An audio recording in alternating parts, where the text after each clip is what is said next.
Have you ever thought, this is too strange to be a coincidence? Maybe you were thinking of someone, and they suddenly called, or you kept seeing the same number everywhere. On a receipt, on the clock, on a car plate. Right when you were going through something important, Carl Jung had a word for these magical moments: synchronicity, and he believed they were proof that life is not random, but meaningful. Welcome to Soulful Energies, your channel for deep psychology, spirituality, and awakening. Today we're diving into Jung's fascinating idea of synchronicity, what it is, why it matters, and how to open your eyes to the signs guiding your life. Stay with me because by the end, you'll know how to invite synchronicity into your daily life and use it as a compass for growth. Jung defined synchronicity as a meaningful coincidence of two or more events where something other than chance is involved. This means when your inner world of thoughts, feelings, or dreams connects with outer events in a way that feels designed. Examples: you're debating whether to quit your job, and a book falls off the shelf with the title, Leap into Your Destiny. You're grieving a loved one, and a butterfly lands on you at the exact moment you're thinking of them. You dream about water, and the next day someone invites you to a retreat by the sea. Synchronicity is the bridge between your unconscious and the world around you. For Jung, this was revolutionary. It meant the psyche and the universe are not separate but deeply connected.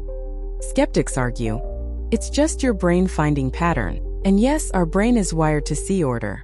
But Jung didn't stop there. He collaborated with Nobel physicist Wolfgang Pauli, who studied quantum theory.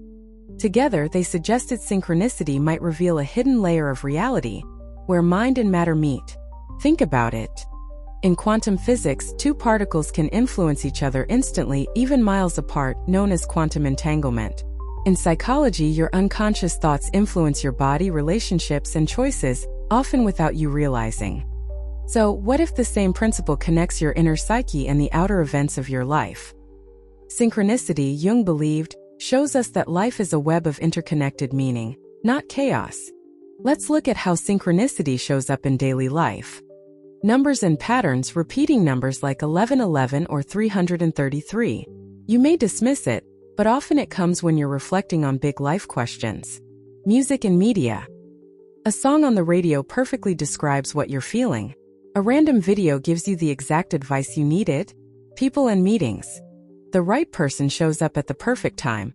A mentor, a friend, even a stranger who changes your direction. Symbols and nature. Animals, feathers, rainbows, or dreams that appear again and again with striking timing. Ask yourself, how many of these have you experienced? Most people will realize synchronicity has been happening their entire lives, they just didn't name it. Jung noticed synchronicities happen most when you're at a crossroad, making a big decision or entering a new phase. You're in emotional intensity like grief, heartbreak, or falling in love. You're in inner transformation, asking deeper questions about who you are.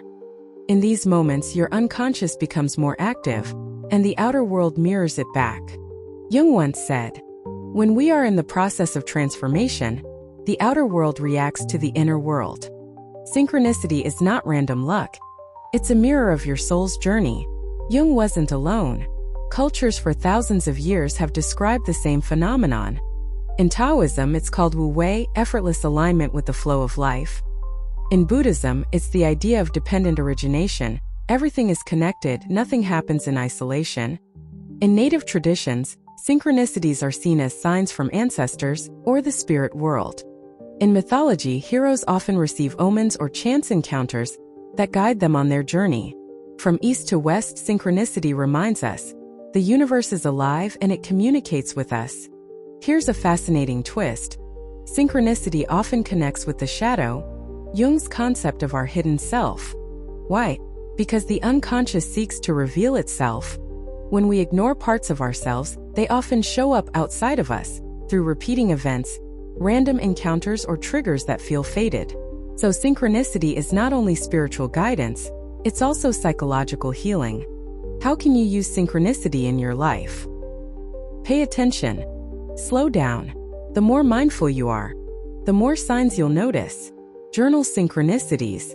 Write them down. Over weeks, you'll see connections forming. Dream work. Record your dreams. Jung saw dreams and synchronicities as two sides of the same coin. Ask questions. Before bed or meditation, ask, "What guidance do I need?" Then observe the signs. Trust intuition. Don't overthink.